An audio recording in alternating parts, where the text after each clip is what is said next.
A very good evening, Namibia, and welcome to Campfire Series. This is episode 8. A warm welcome to you all.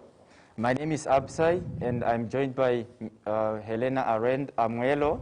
She's our sign language interpreter for tonight. Thank you for watching. We'll be chatting to Ujama Mushimba tonight, and our topic for tonight is design thinking, and we'll look at why does it matter and how can it help you start your business. Before we start the show, we are practicing our social distancing, and we have already sanitized our hands. We are in difficult times of COVID-19, so we will remove our masks so we can just speak freely.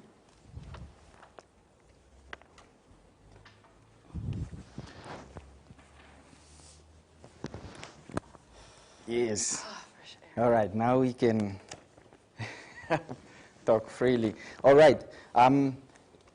As I said, this is Campfire Series, the episode 8. Our topic for tonight is design thinking. We will take a look at why does it matter and how can it help you start your business. I'm joined by our youthful and our youthful entrepreneur. She's a Namibian, by the way, and she's a disruptor by nature, and she's driven by making a positive impact in people's lives. Please welcome Ujama, excuse me. Thank you. I'm happy to be here. Thank you for coming to the show. All right. Before we'll just quickly get into it. Please tell us who's Ujama. Sure. It's a very heavy loaded question. I'm an entrepreneur, like you said, based here in Namibia. I started a business called Wing It Diner. I don't know for those wingers out there. Yeah. I'm a mom. I'm a design thinker, and in general, I just think I'm a fun-loving person. Yeah, nice one. Great. You really seem to be a fun-loving person, and trying to control the excitement over here. I'm excited to have you on the show, and I'm happy, and I know you're gonna have a good show tonight. Yeah, for sure. Great. We're gonna learn a lot from you tonight. I hope so. Please tell us to get to our show to really get into the topic of tonight. What or who do you say is your biggest inspiration? I'm inspired by a lot of things. I'm inspired by people. I'm inspired by things. But I think when I talk about my biggest inspiration, I'd have to think about the fact that my father was a really big inspiration for me. Yeah. I think he's sort of the person who's planted the spirit of entrepreneurship in me. Yeah. And I'm inspired by Namibia. I'm inspired by Africa and its people. You know, we're living in a time where, you know, we're now starting to sort of show up in the world in terms of what it is that we're able to do. And it's so wonderful to see, and things like that really inspire me. Great. So you are a daddy's girl. Yes, for sure I'm a daddy's girl. Great. All right. Alma, or Ujama, excuse me, I keep saying Alma. My name is Alma for tonight. No, let's keep it to Ujama. So, Ujama, what do you think about entrepreneurship or entrepreneur ecosystem in Namibia? Do you think we are on track? I think the entrepreneurship ecosystem in Namibia is fragmented into different sectors. So we loosely throw around the term entrepreneurship. So when we talk about the fragmentation, we talk about, for instance, micro entrepreneurs, the small entrepreneurs that we see selling and trading goods, in places like on the street and stuff like that. And then we move up into entrepreneurs that are trying to create businesses that are scalable. Yeah. And I think that's the area of entrepreneurship that, as Namibians, we really need to focus on.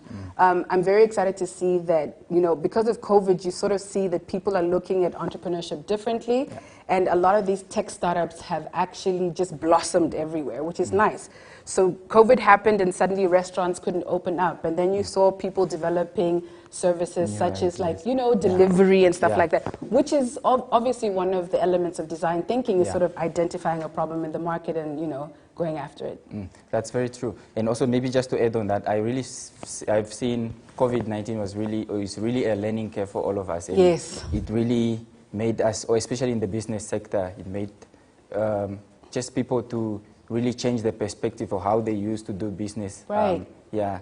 So. And it's also made us sort of, as business people, started look at our business and see that there's things that we don't necessarily need that we think that we need. Yeah. And it's almost in situations like COVID where you start to realize, oh, I didn't need all of this, you know? And I think that really works because sometimes it takes a situation to happen for you as an entrepreneur to then reassess your business model and then pivot so that it actually becomes sustainable and viable. Because ultimately that's what we want. Eh? Yeah, that's very true. And also, to be innovative as you keep going. Yeah, I think that sure. really matters. Yeah. Yeah.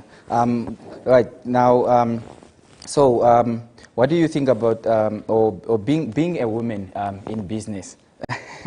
Now this is an exciting one. Yes. So, being a woman in a business is part of your life. So, can you give advice to other young women that want to also be like Ujama? Oh, okay. I get this question a lot, and then I get like criticism from men because they're like, why are you only giving advice to women? I was supposed to rephrase it. But I mean, you know, being an entrepreneur, male or female, I think has its challenges and it has its opportunities as well. And as a woman, because I am a woman, one of the things that I've realized about being an entrepreneur and being a woman is embracing what people think is a weakness. Like for instance, a woman entrepreneur, like women in general, hey? Oh, you're too emotional, you're too what? And I think that sometimes we want to stop or take away some of those aspects because we feel like those aspects won't help us excel in the business world. But I think that's contrary to what is happening is that, especially when we talk about emotion, we need to then embrace how emotion can help us thrive, right? So my advice to women is that, you know, own who you are, embrace who you are, and don't let that be a detriment to, you know, pursuing business. Now, I say I'm a businesswoman, that's very true, but for me, my strategy in business has always been not to look at it from a gender perspective. There are areas where women obviously do struggle a lot more than men when it comes to business. You know, things like funding, where you know, women don't get as much funding, and that's a reality that we need to address, right? But there are other areas where I think women really soar, and one of them, I think for me, maybe I'm biased, but I think women, due to the nature of who they are a lot more innovative and are more willing to express their creativity, because it's something that is sort of embraced by people. That's a good one. I don't know if that was a long answer to a very short question. That is that's very good actually, and I hope the viewers are learning a lot from you as well. So now to really bring you back to our topic for tonight, for the purpose of our viewers or our startups, please take us through on what is really design thinking. Okay, yeah, I'm really very excited about design thinking, and I'm more excited about its abilities for startups, right? So design thinking is like a framework, and let me just water it down. It's a process that one follows to one identify, you know, problems and create solutions for those problems. Now, when you hear problems, entrepreneurs are like, oh, problems. But design thinking is very human-centered, and it's moving away from that theory that we find solutions and then we find customers. Whereas design thinking is very much the opposite, where you actually understand who you're designing for. And so it's got the human at the center of its process. Yeah. I just want to, because I've seen what you just said now on ad, because I've seen now in times, I still want to relate to COVID-19. Like I said, it's been a learning curve for all of us. And I've seen the way we've been doing things now. For example, we now have to wash our hands frequently, and we have to sanitize our hands. Let's say you go to a shop, you fill in a form, and you get your temperature checked, and at the end you need to sanitize your hands. I've seen people used to take a container where they spray on you, but then now there's a machine where at some shops where you just put your hands on there, and then it automatically just sprays on you. So that's, I think we are really going into that innovation world. Right, and because we innovate by necessity a lot, a very good example that you raised is what COVID has done in terms of now our thinking around sanitation and being clean. And you've seen some of these technology entrepreneurs that have now created an app where instead of filling out the form, you now have to just scan your phone and then it registers your information. Nice. So you see, when you're a design thinker, you're very much obsessed with observing what is happening in your environment. So the person who designed that app, for instance, he was telling me about how frustrated he was about going to the store and having to stand in a line and write. And he was a developer by profession. And he went home and he designed this app. Exactly. You see, so that's exactly a good example of a design thinking. Okay, now that comes to the next question. Now, do you think, is it correct to say design thinking is similar to thinking outside the box? Yes and no. I think design thinking is very similar to thinking outside of the box because when you think outside of the box, you're pushing beyond your comfort zone, which is what design thinking really emphasizes, is being able to stretch yourself in terms of thinking of ideas, right? But I think a lot of times when we think about thinking outside of the box, we complicate it by thinking that we have to come up with these huge, complex ideas to be categorized as thinking outside the box. And sometimes it's things that are right in front of us that we see, but we won't necessarily think that they're ingenious ideas because they're not considered thinking outside of the box. But design thinking has an element of pushing your comfort zone, which will obviously equate to thinking outside of the box. Now, while we are still at it, what phase does design thinking have? Oh, the phases of design thinking. Yeah, the phases of design. So design thinking is based on the premise of 3 pillars, right? And because of its design background, the 3 pillars really are around empathy, which is sort of understanding your customer or the end user, depending on if you're an entrepreneur. It's really getting into the shoes of your end user. So empathizing is understanding who they are, immersing yourself in them, right? And then we talk about ideation, which is really the part where I think a lot of us entrepreneurs skip, where I think a lot of it we skip, is where we start creating and coming up with ideas and solutions and actually defining the problems for what they are, right? And then we talk about experimentation, which is about creating prototypes and then eventually creating solutions that we then take out into the market and have those solutions refined or redefined or refined by the feedback that we get from our customers. So design thinking is very much it's a relationship thing. So I can't design in isolation. I need the end user to be part of the process as well. So in other words, you're saying design thinking is really a process of innovation? It's a systematic process of innovation, I guess, yes. But I mean, based on those 3 pillars, which are just the umbrella pillars, it then boils down to the 5 steps that one uses.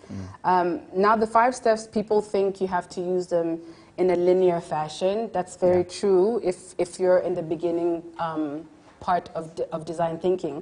But a lot of the elements of the 5 steps, one can take out and just sort of deep dive into them, right? So when you talk about the 5 steps, again, like we said, the premise for design thinking starts with innovation, empathy. Empathizing. And how entrepreneurs can empathize is, for instance, things like doing a customer journey map, a customer discovery, which is really immersing yourself in who the customer is, right? So, like, for instance, I have this thing when I was starting Wing It, that I would go to malls and sit in the food courts, and I would just watch people, and then I would go to people and say, oh, why did you order that, or why didn't you order that, right? And that, for me, was the way that I was gathering data, because we need to gather data. It's the only way we can do it. Do you want me to go through all the 5 phases? Or? Yes, please take us through. Okay. And then, because I was just like, do I have a question? No, please, let's carry on. That's the okay, and then after empathizing, the next step in the process then is what we call the definition phase. And this is where you take all the data that you've collected from your observation, whether it's focus groups, or whether it's like interviewing people, and you take those and you go and you collate them into I want to say synthesize, but I'm worried, but okay. I want to put them together, and then from there start to see the trends within your data, and then start defining the problems. And once you start seeing the problems that you can then tackle, then you start framing them and framing the questions that you now want to ask in terms of how can I, based on my observations, create a solution for this problem, right? So that's the definition phase. Then we go into the ideate phase, which is very counterintuitive for us, because in the ideate phase, you are designing solutions based on what you've observed. Now, I'm sorry, I have to tell you this. Yes. As entrepreneurs, we design solutions and then we take it to market, right? And then what happens? We don't understand why the market doesn't like our solutions. But it's because we've sort of started this process from the other side. So by the time you come to the ideate phase, in design thinking, you already know what the problem is. And I think that's one of our biggest stumbling blocks for entrepreneurs, is just designing a product for yourself maybe, or for who you think might like it, and then push it into the market. And that causes a lot of failures. And I mean, failure is part of the entrepreneurship journey, but sometimes it can be prevented in certain instances if you follow this process. Nice. Great. From this, there are 5, hey? So No, we can carry on. Let's go with it. I'm really enjoying this myself. All right, and then we go to the prototype, which is, so prototyping is like creating a sample or an example of either the product or service, right? The purpose of prototyping is for you to get feedback from your market. And it's also for you to then design what is called an MVP, so a minimal viable product.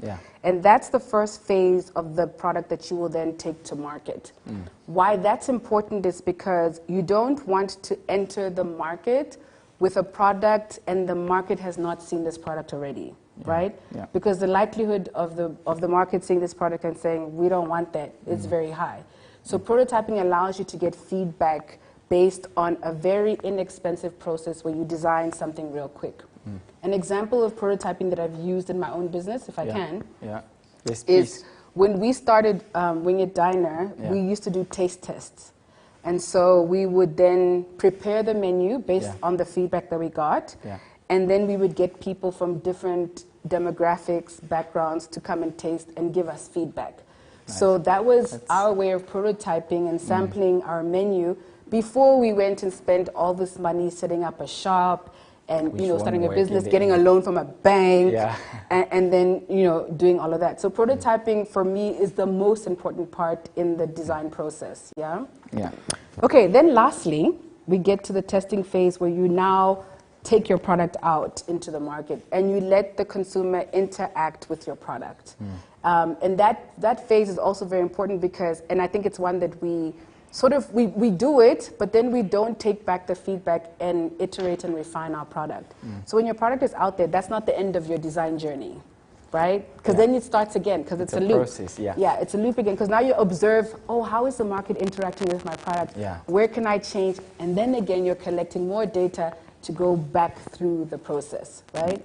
So that's the 5-step process for design thinking. That is. It's like a full week's course if you think of it, but I try to shorten it down. I really already, because when you're talking, I'm really just imagining how I can come up with an idea and really take it through, test, and come back to it again. Really, so it's really. I keep repeating the word, but it's really a process. It is. No, it certainly is, and it's a worthwhile process for you to follow. It's just one of the challenges when it comes to design thinking, that it's not a process that one wants to do when you're starting out and you're excited as an entrepreneur. Because when you're an entrepreneur, like, you have this great idea and it's going to work, and then you rush out into the market and you do it. And then you experience failure, and then you're demoralized and think, this entrepreneurship thing isn't for me. And I think one needs to start looking at entrepreneurship not as an art on its own, but also as a science, where there are processes to being an entrepreneur.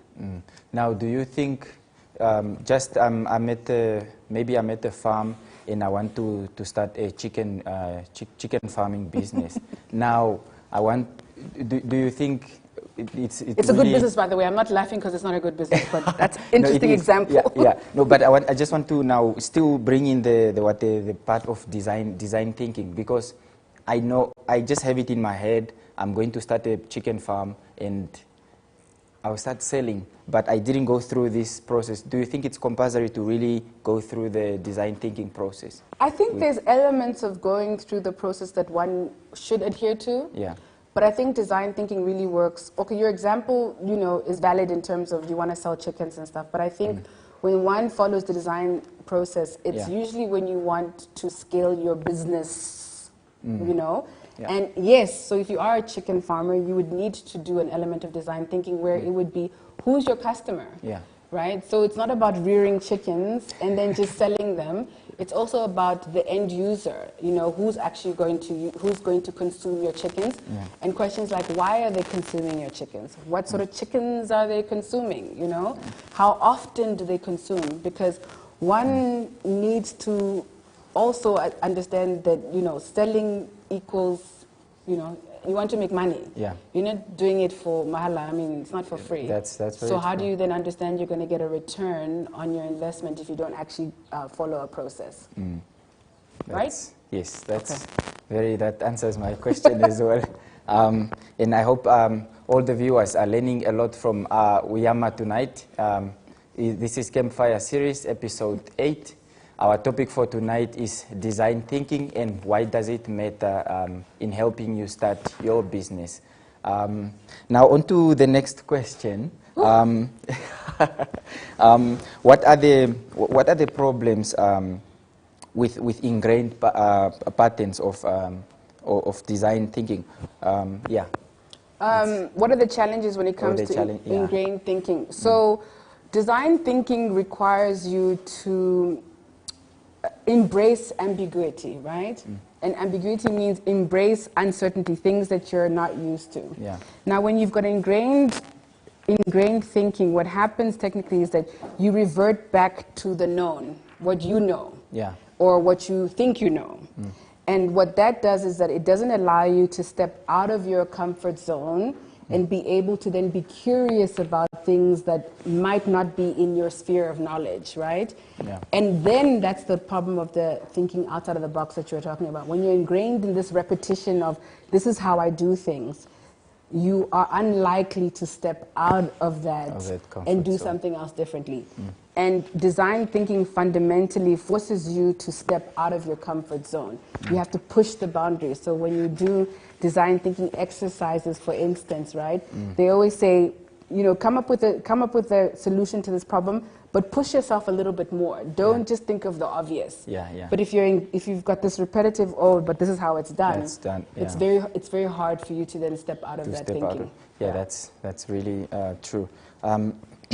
Now, do you think do you use design thinking in your own business? I know you said it already, but please just take us through maybe not step by step, but to really just make us really understand. Yeah, and I'll probably share with you where I failed when I didn't use design thinking. Yeah.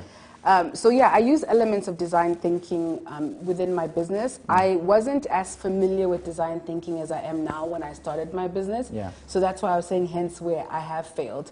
And I think a lot of what we did was inherent in the sense that we didn't name it as design thinking, but now that I look back, it was elements of design thinking. So for instance, the one thing that we did was the taste test when we actually started the restaurant was obviously getting focus groups in, speaking to people. The step that I think I missed when it came to that was I didn't do the observation and empathy part, right?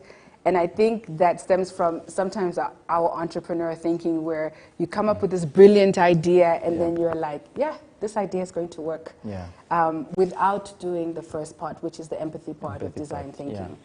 And a funny story is when we were doing the taste test, and a lot of people who are watching will recognize this, our menu was full of so many flavors, right? Yeah. And it was me who pushed all those flavors. So there was one particular flavor called jerk chicken, which is like a Caribbean spice chicken. Okay. I know, we're in Namibia, right? Caribbean. Yeah. And then we did a test taste, and the feedback kept coming back. They didn't like it. Yeah. And for whatever reason, I was just like, no, I'm going to teach them to like it. And then we put jerk chicken into the store, and it didn't sell. And the one thing that I realized is that where the flavors where I had the highest sort of feedback are the flavors that sold, right? So I think as much as design thinking is a process that we follow as entrepreneurs, it's also letting go of the answers that you don't want to hear, right? Because that's the whole thing about the ingrained thinking, right? Because you're just like, oh, but this has to work. Yes. And if it doesn't, you still force it and force it. I think one good trait of entrepreneurship is that you need to learn to cut the cord when the feedback is saying cut it.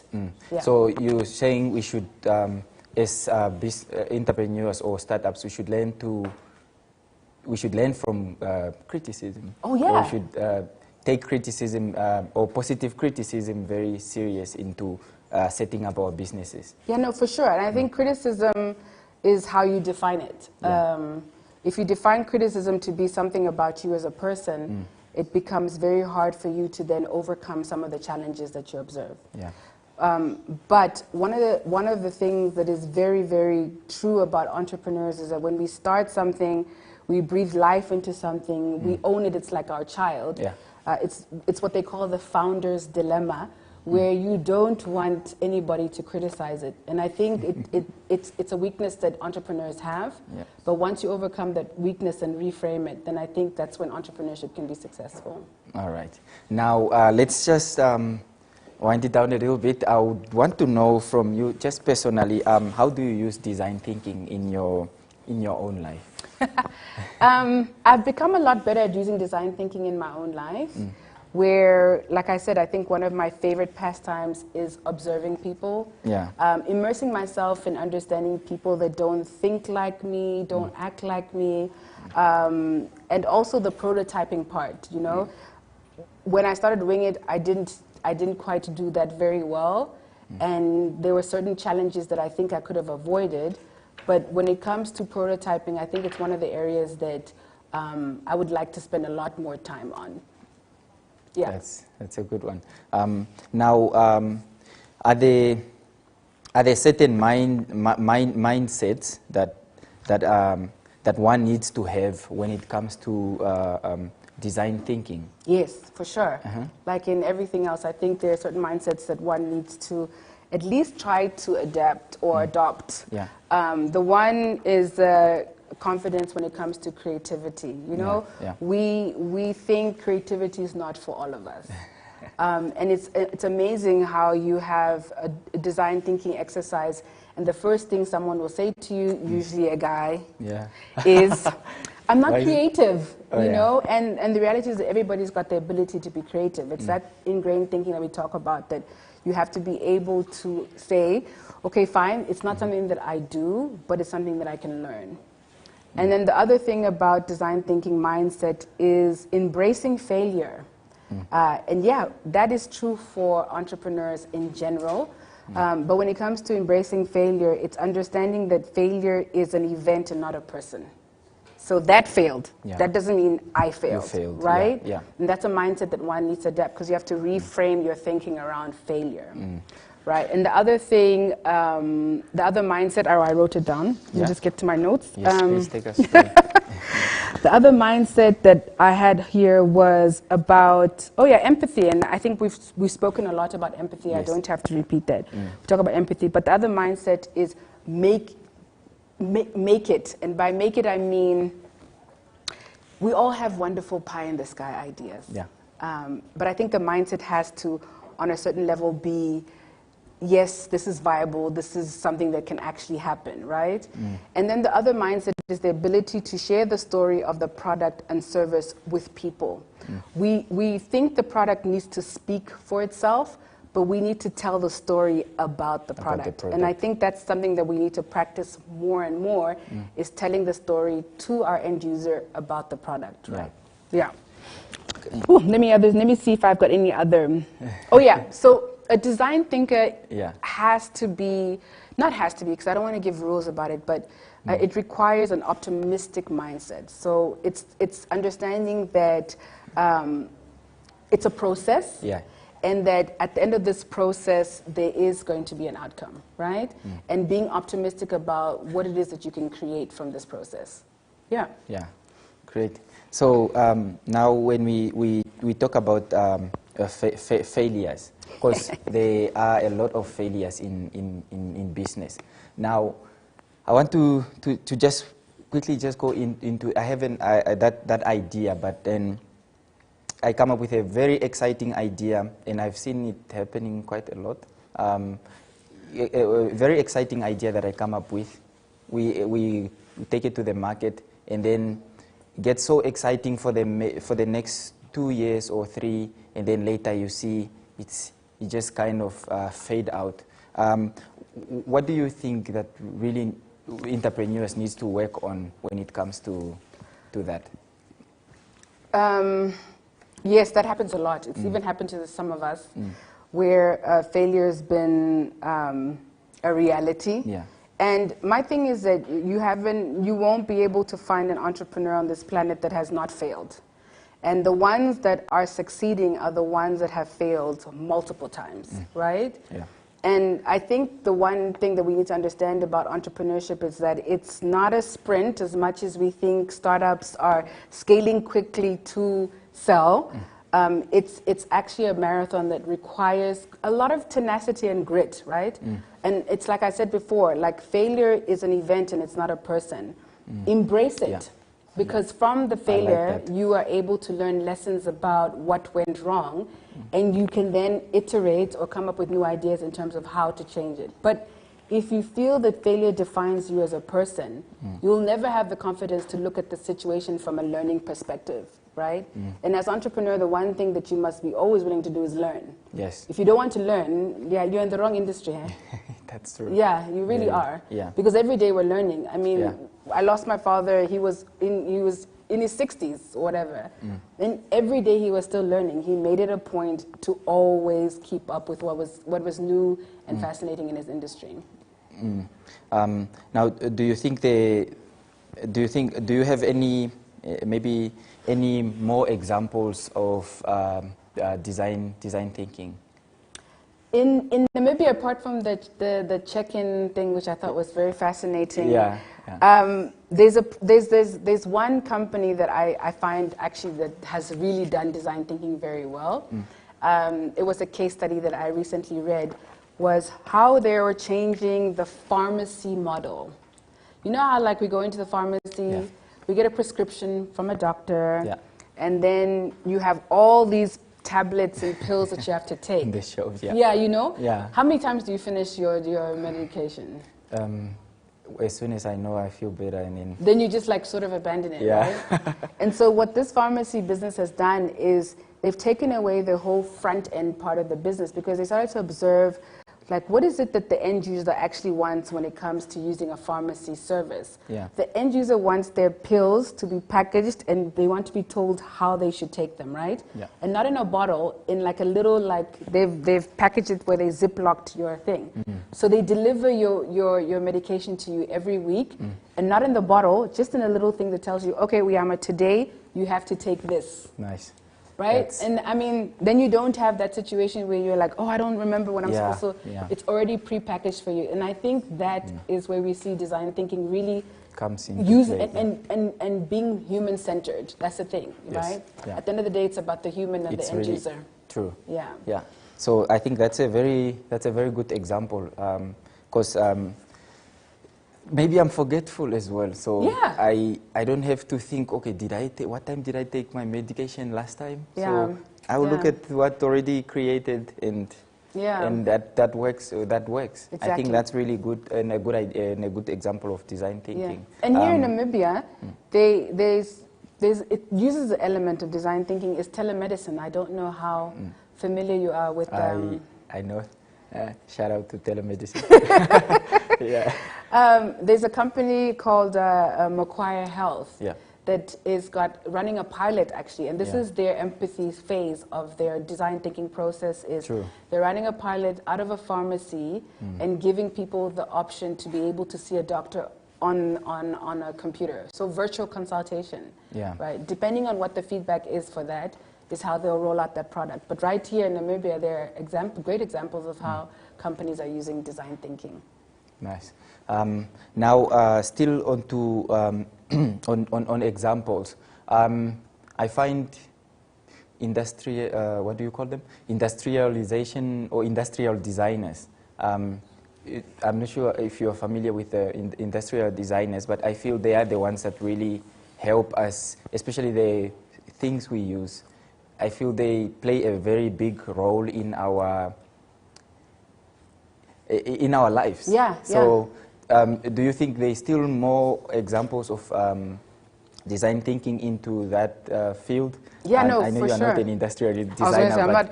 But it's funny that you should mention it, because I was actually looking at a new design for a school chair. That's a good example. And this company, they were called in, their chair company, right? And they were called in to design a new chair for students. And we know how students are with chairs, you know?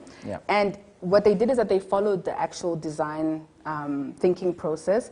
And they went in and they observed students in class and how they interacted with the chair. You know, you think, wow, that's okay, fine. So they spent like days watching these kids, how they sat in their chairs, where they left their bags, you know, and how they interacted with the chair. And they were able then to design a chair that was then fit for the user. So they had a place where you could hang your bag. And then because now kids were doing more group work, instead of lifting the chair, it had wheels on it so you could roll around and create, you know, groups and easily go back. And that's a perfect example of industrial design thinking, because you're creating a solution that, one, you can replicate and it's mutable, as in you can design it for more people, and it's also beneficial to the person that's using it. Now, still, it's another. Now, I want to really tap into industrial design, because I feel that's really what's holding us in many ways. Like for example, a plug.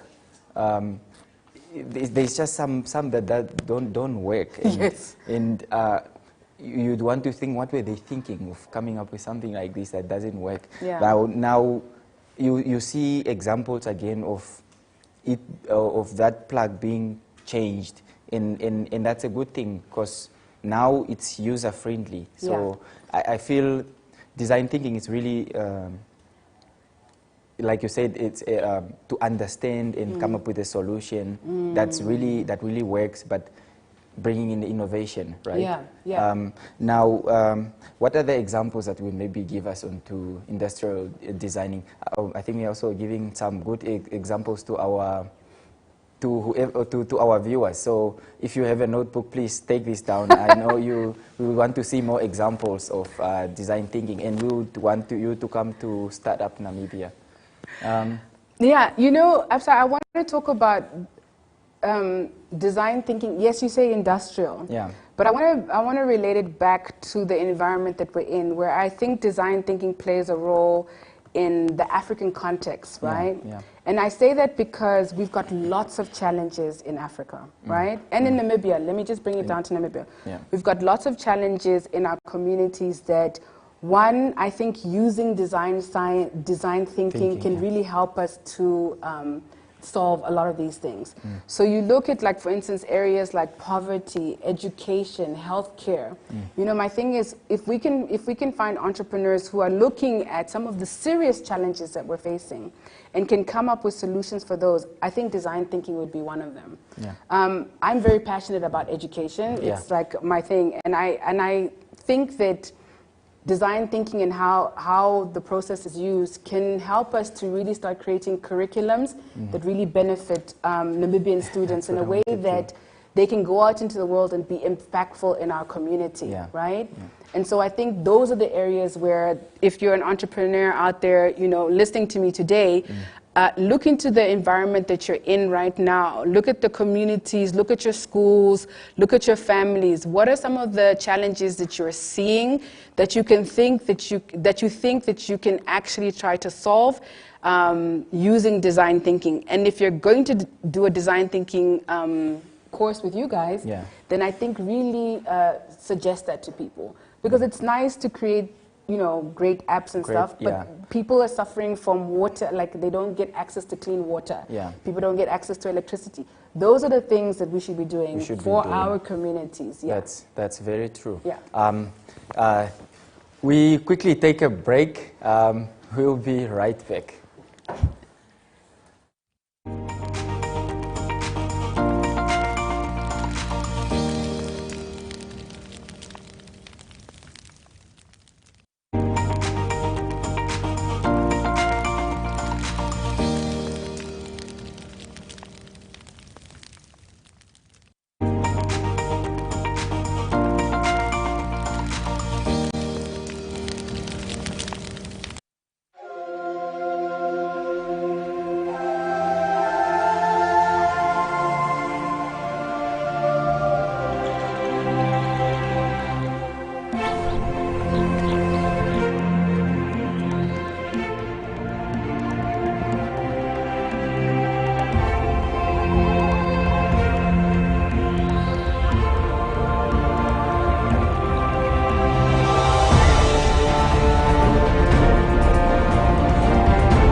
And welcome back. You are watching Campfire Series. This is episode 8.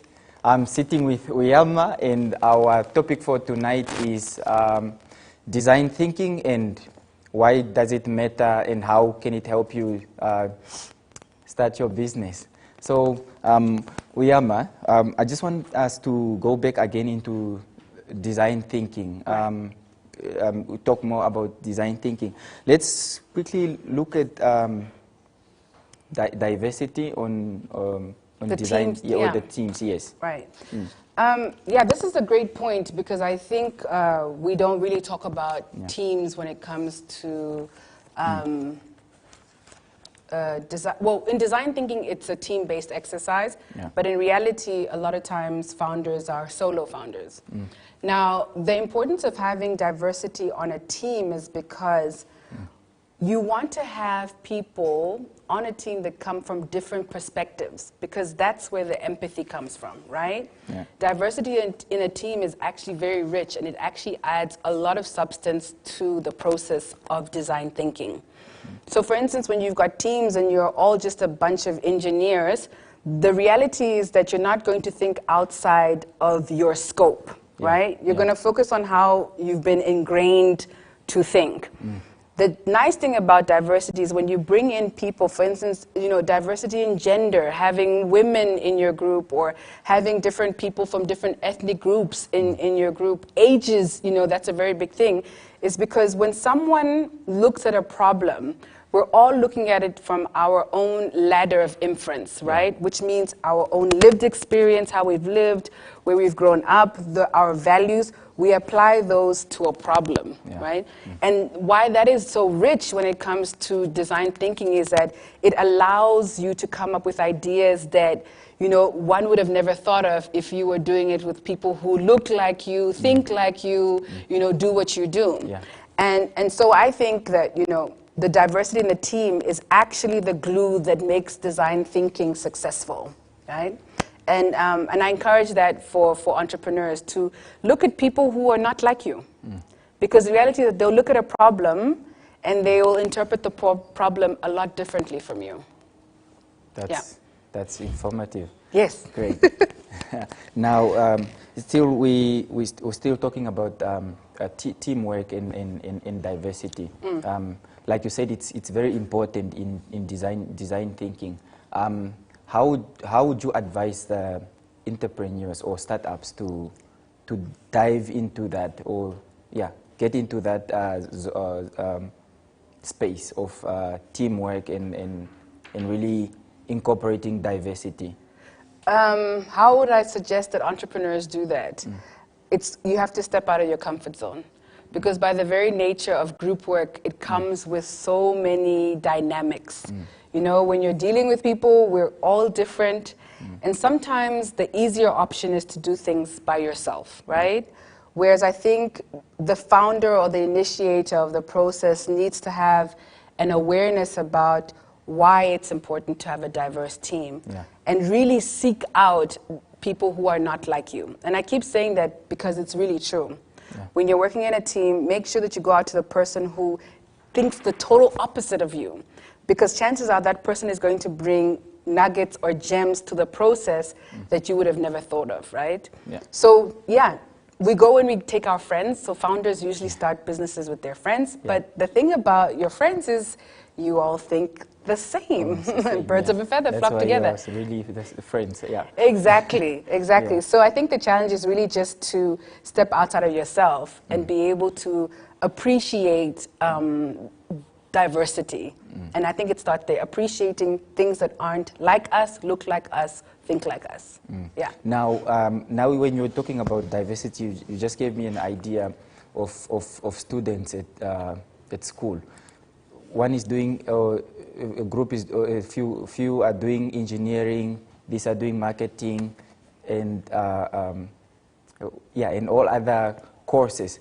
Now, do you think it's a good idea for, really just to start up, do you think it's a good idea for students or startups to come together, define problems and come up with solutions with their different backgrounds of education or educational backgrounds? Yes, and I think that the Startup Namibia is a great platform for that, right? Yeah. And I think it's about things like identifying challenges. We've got this SDG goals, right? And I think what is a really nice exercise and maybe a suggestion to startup is to identify one of those SDG goals, zero hunger or whatever, and then put together a call for people from different backgrounds to come and join as a team to come up with solutions, right? And I think that works because then you as startup can then sort of collate your team or collect your team to work towards a certain outcome. So yeah, I definitely think that's a way of doing it. Great. I think we focus a lot on pitch competitions and stuff like that, where I think we need to focus on areas where we're actually adding value. Yes, Yeah. I think that makes sense. Thank you for sharing that. We would like to take questions on our social media. So if you have a question, please drop it into our comment box and we'll gladly take it with Ujama. We have a question from Beata Shitemba. Beata Shitemba, by the way, she's our biggest fan of Startup Namibia. Oh, yeah. She's asking, what advice would you give to someone who wants to go full-time in business? Oh, hi, Beta. Thanks for that question. It's a really good question because a lot of times when we are entrepreneurs, we want to just jump and let that net catch us, right? And the advice that I give to people who want to go into business full-time is to first start off with a side hustle. I don't know if many of you understand what a side hustle is, but a side hustle is actually a way of prototyping your business idea to the point where you have enough, knowledge of the market and are able to make a certain amount of money from your side hustle before you jump off the net, right? Yeah. Because I think when it comes to entrepreneurs and we have this idea, we want to start a nail salon or whatever, we are so quick to jump and leave formal employment to do this, but we realize that there's certain things that entrepreneurs go through in the beginning, like you do not have money, right? And the reality is, if you're used to having a salary every month, and you've got bills and responsibilities that you have to take care of, jumping and starting into a business that might not necessarily be generating enough revenue within the first few months, years, it presents a challenge for entrepreneurs. And then what happens in that particular case is that a lot of entrepreneurs will start to water down their ideas because they're looking to get that income quite quickly, right? So my advice is always, start with a side hustle. If this is something that you can do on the side, perfect it. Perfect it to the point where you feel that if you're able to leave, you're able to leave knowing that you've tested this product in the market and it's actually what the product wants, right? Yeah. Do you get, does that make sense? It does, definitely. Now, I just want to, because you said it's a side hustle, which is very important, but I want to now, I have a full-time job, but for me to start a business, because maybe that's what that's what I want to do, should I then, conflict of interest. Conflict of interest, how do you think how do I structure the question? Like, because should you declare to your employer that you have a side hustle? Yes. If the side hustle is in any way related to where you work, and I think transparency is a very important thing. I'm not saying start a side hustle to compete with your current employer, but what I think about side hustle for me, it's an event of prototyping. Yeah. So you're trying to test your idea in the market by running it on a smaller scale before you actually scale it up to a full-time initiative. Excellent. I think that you took it very well.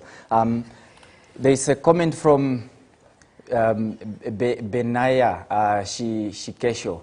He's hi Ujama, I'm a fan of he's a fan of okay, I don't get the question quite. He said, well. I'm a fan of your passion to Namibia. Yay! I'm a fan too. Oh yeah, yes, that's right. She's very inspiring. I have a few questions. Oh, that's actually for you. Yes. So she said, let me just read it as is. So she's very inspiring, and I have a few questions. How can one use design thinking on an e-commerce platform in a way that it will attract investors? That's a fantastic question, because e-commerce is really where design thinking works the best. Yeah. Right? And in the e-commerce and technology sector, design thinkers use it to do user experience design, right? Yeah. And so user experience design is designing for the end user. And I would assume that when you're an e-commerce platform, that's obviously an exercise that you've gone through. But again, it's going through the whole process of observing and empathizing with your customer or your intended customer based on the assumptions that you have. And depending on what product you're having, is to go out and really observe how these people operate. What are they buying? Why are they buying it? A lot of times when we are on e-commerce site, we think that the product that we're selling is actually what the consumer wants. But a lot of times it's what the consumer, it's an emotional thing. What is the consumer getting out of that transaction? And design thinking is an excellent way to do that. So I didn't see his name, but definitely check out user design. It's user design, user design, UX design. Benaya. Huh? Its name is Benaya. Benaya. Yeah, check out UX design. It definitely has elements of design thinking in it, and is very beneficial to e-commerce and technology platforms. Right. Okay, we have another question. That's from Martin Wilkinson. So doesn't the design process elevate the fear? If you have a good research and good plan, then just hold on tight and start the ride. I think it's a question and the advice. / comment. Yeah, little comment, yeah. All right, Martin, yes.